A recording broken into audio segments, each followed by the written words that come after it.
The new Whirlpool W collection with Sixth Sense technology that fully guides you to achieve perfect results. Whirlpool, sensing the difference. Thank you for staying with us. Krissy Gibson from Take the Cake joins us, and you know what that means. We're about to get a sugar fix. Good morning, Krissy. Good morning. Good to see you. Thank you, and I did bring the sugar today. You certainly did. I've got a heap of it in front of me here. We are making a cream cheese pound cake. Oh, yes, right. You guys know this as Madeira cake. On the other side of the ocean, they would call that type of cake a pound cake. Okay. There's really not much difference. Maybe a bit more flour in a Madeira cake. Okay. But yeah, it is a nice sponge. It's a nice alternative to a Victoria sponge.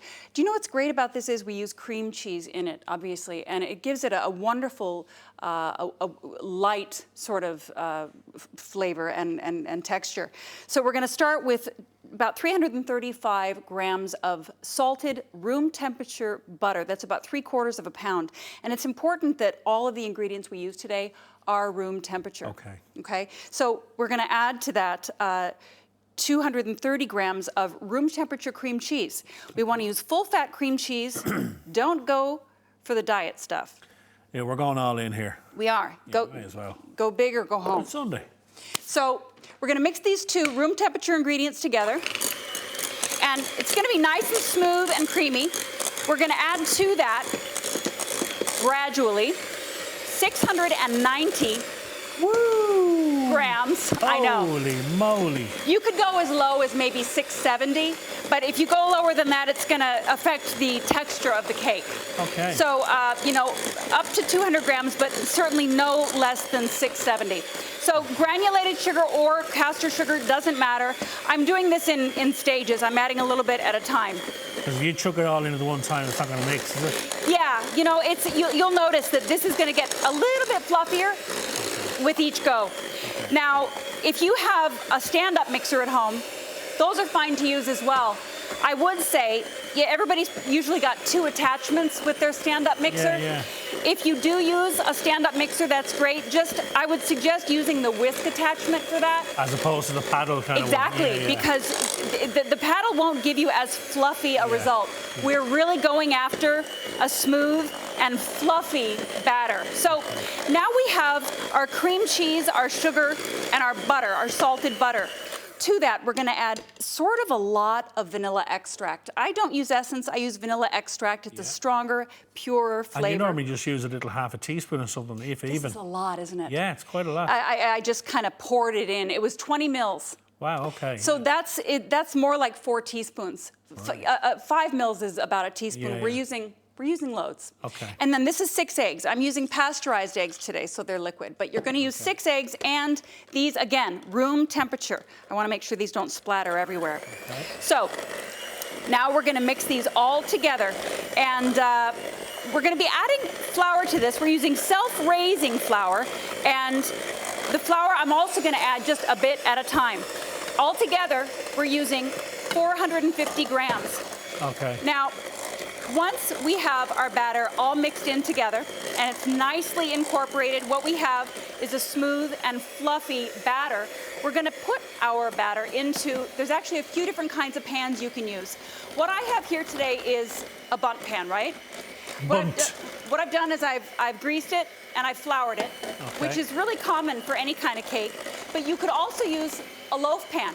Now, if you do use one of these yolks, you're going to get 4 loaves. Oh, really? Okay. So if you don't have a larger pan like that, just use a loaf pan. Just be aware that you're going to get a few. So this quantity, it will serve you well. It'll go a long way. Yeah, it does. And today, in fact, for that bundt pan, I might have some extra batter. And if I do, I'm just gonna make a loaf on the side. And do you need to grease and flour the Pyrex dish as well? Yes, you do. I'm not going to do it today, but I just wanted to show you. If you do have a loaf pan, you can get 4. Yeah, you'll get 4. Now you can use a springform pan if you have one of those. Okay. And you can also just use a casserole dish. So if you have a 9x13 pan that you like to do your lasagnas in, just use that. This is a great cake for... You can cut it into squares and serve them like brownies almost. Exactly. Yeah. That's a great way to serve this cake, and this works really well as strawberry shortcake. So when I do these in one of those baking pans, a 9x13, that's how I like to serve my strawberry So the shortcake. main difference between this and our, as you say, Madeira sponge is the cream cheese. Not necessarily. Not all pound cakes have a cream cheese. Ah, okay. So the special thing about this particular pound cake is the cream cheese. Okay. I think that if there's a difference between pound cake and Madeira cake, do you know what it is? I think a Madeira might just have a bit more flour because it's a Right. slightly denser texture. Yeah. You will find a pound cake is more spongy, like a Victoria sponge. Do you know what I mean? Yeah, yeah. Now, we More have our batter spring. now. So I'm going to fill up my bundt pan, and we might notice that I've got more batter than I need. That's okay. So yeah, I'm just going to lay this down. So if that happens, I can just make an extra loaf layer later. Perfect. Okay. Okay?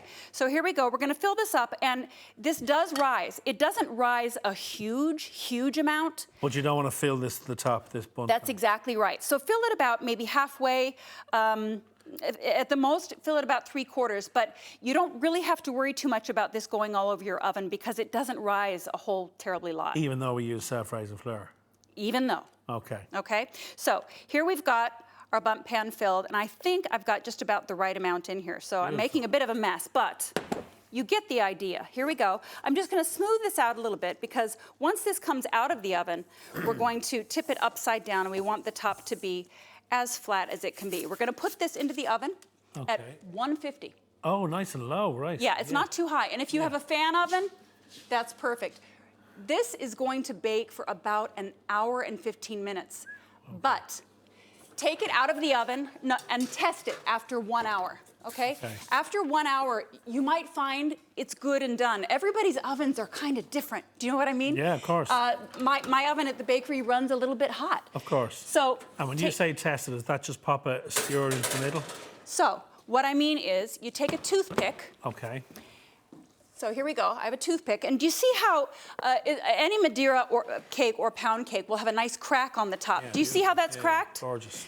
Now, I'm just going to take my toothpick right into the center, not the sides, So the the center. thickest part of it. And if it comes out dry, you're golden.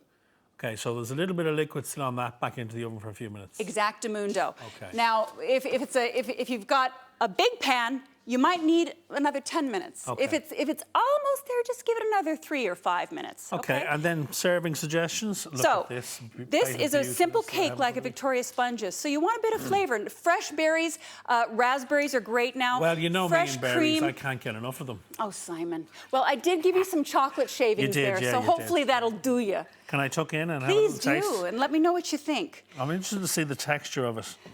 You will find it's similar to a Madeira. And we have another slice beside me here. Elaine, would you like to have a little bit of How cake? about a taste? Come on in.